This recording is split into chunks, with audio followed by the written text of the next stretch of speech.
Have you ever heard that you're supposed to post 3 times a day and you must nurture and you must do a video and you must do all of these things? But it's time that we do away with this idea that we create content just because it's on our never-ending to-do list. Don't create content just for content creation's sake. You have to learn how to create content that is sustainable for you and your lifestyle, as well as content that's engaging to your ideal audience.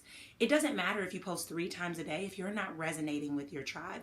I am going to really go against the grain here and say that I would rather you post one piece of great engaging content a week than to post 3 times a day just to check it off your to-do list. And so today, what we're going to talk about is we are going to talk about the tips that you can utilize to be able to create content that is sustainable and engaging and to do it with ease. The first tip for a content creation plan is to know the goal of why you're creating this specific content.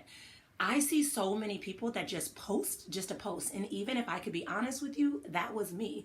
I posted content because someone told me I needed to post a certain amount of times a day. And so I would just, be desperate and seeking and looking to try to find content to post, when in reality, I didn't really have a goal for that content. So ask yourself, are you creating content to increase visibility? Are you creating content because you want to generate more leads? Are you creating content because you want to build up the anticipation for an upcoming launch? What are you creating content for? And always keep that in mind. The way that I've really transitioned in my business is that I stopped creating content just for content creation's sake. I now create every piece of content with intention. I mean, down to posts that I make of my family because I want people to see who I am behind the brand. But every piece of content I create now has a purpose behind it, and yours should too. With that said, you also want to know where you're creating. So are you creating content for LinkedIn? Are you creating content for a podcast? Are you creating content for YouTube? Are you creating content for Facebook or Instagram or TikTok? You want to know where you're creating because this is going to make a huge difference. For example, Instagram is really, really big on graphics, and it needs to be beautiful pictures and engaging pictures.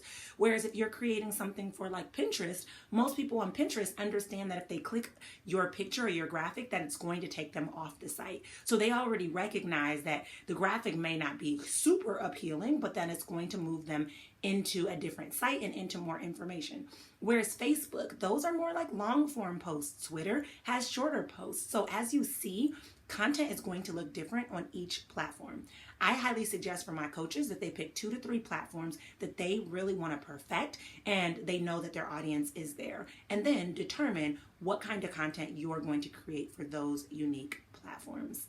If you're wondering how to pick the right platform, you need to know where your ideal audience is and what type of content you can create sustainably, because your ideal audience may be on both Facebook and Instagram, but you're overwhelmed with the idea of creating reels. Maybe you start off with Facebook, or maybe you love those short bursts of content and you're like, I really want to dig into creating reels, and you recognize that your ideal audience is on Instagram. You can tune into that place as well.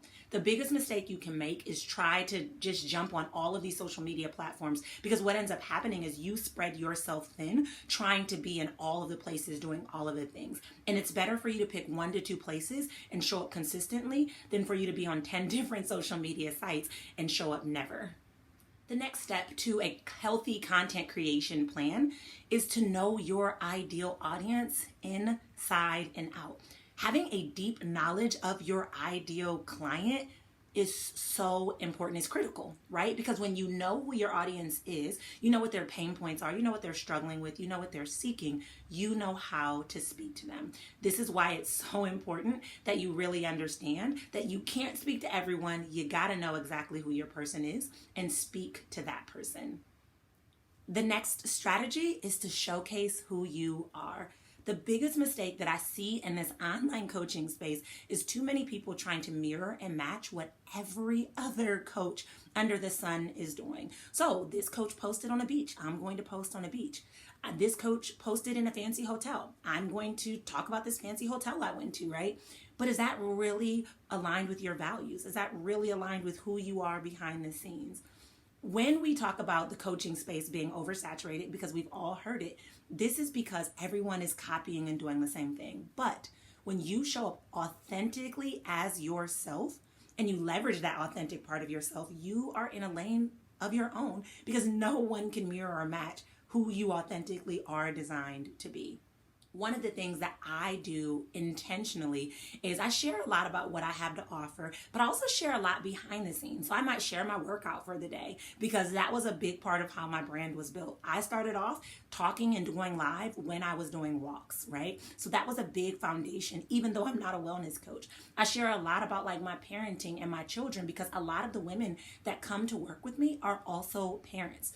The truth is, people don't buy brands, they buy from brands that they resonate with, right? So they're not just buying from a brand for the sake of buying from a brand. They want to know who is the person behind the brand and what part of your story can they relate to, or what part of their life can you also understand and therefore be able to really support them with it.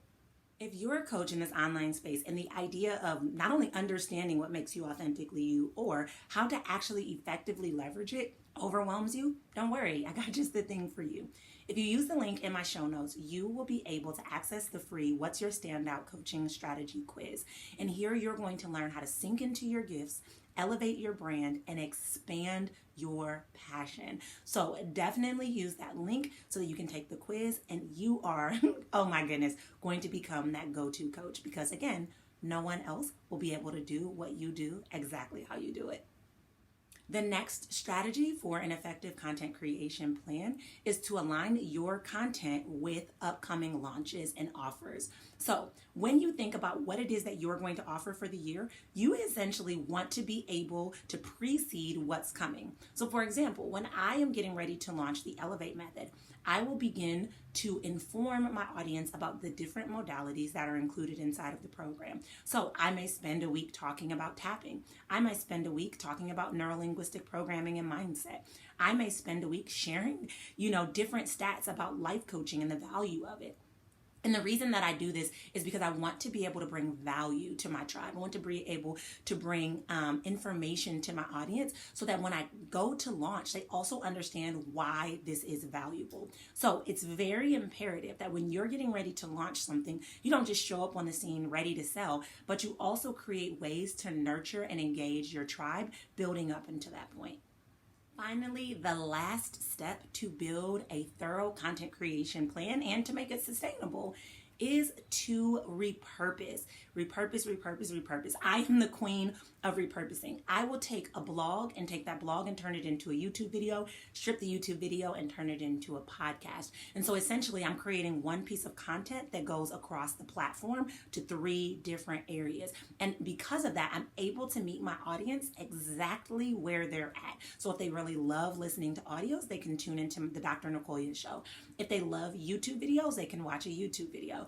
If they love to read blogs, they can head over to NicoliaWilliams.com and check out the blog. But essentially, I'm not burning myself out because I'm taking that one piece of content and expanding it into those 3 different areas. You could also get creative with your repurposing plan, and you could take a video that you record and then you could say, all right, this is going to be a snippet and I'm going to expand upon that and turn that into an entire masterclass. So for example, I could turn this into a masterclass and talk about healthy content creation plans that make you have a sustainable business, right? And I could expand upon each of these steps. You could take what you share as an Instagram post and you can turn that into an email that you send in a newsletter to your audience. You could take a masterclass that you've recorded, strip the audio, expand upon that, and turn that into an ebook or an actual book. Repurposing, the process of it anyways, is endless, but it's so supportive to you being able to build a brand that doesn't burn you out. This is also so supportive to those creators and coaches that are in the online space that are like, I'm running out of things to talk about. Here's the truth. Online, people don't see every single thing you post. The algorithm doesn't show that to them. So you can take an old post that you had and you can change it around. You could add more value. You can break it into 3 posts if you want to, but do not feel like you have to drive yourself crazy trying to determine what it is that you should post, how to engage your tribe. Take what you already have, build upon that, strip it, repurpose it. And when I tell you that that will save you so much time and energy, and it will support you so much in your business. If that idea of repurposing just lit you all the way up like it does for me, I want you to jump in to take my Repurpose and Relax workshop, where you're going to learn a foolproof formula to actually learn how to repurpose in your business so that you can create more time for ease, flow, and relaxation. So definitely head to the show notes, and there you can snag your spot inside of that workshop so that you can make repurposing the norm. As you're building out your content creation plan, I want to give you some reflective questions to consider. I want you to think about, does this content creation plan highlight the values that I want to exude that showcase my brand? Does the content that I'm creating meet my potential clients where they're at and show them what it is that I can truly support them with? Does this content creation process build this authority and this trust so that people can be magnetized to me and be ready to invest in that next level and not feel overwhelmed or fearful of that process? And is there a way that I can push myself beyond my comfort zone to show more of who I am and what it is that I have to offer? In order to have an effective and expansive business, you have to know how to create engaging content that doesn't burn you out, but also meets your tribe exactly where they're at. So these tips that I shared with you today are to support you at being able to effectively doing that. So I challenge you to dive in and start to build out your content creation plan. When I tell you that it will change the game for you, I truly mean it. That's where the magic takes place. So thanks so much for joining me. And until next time, I'll talk to you soon.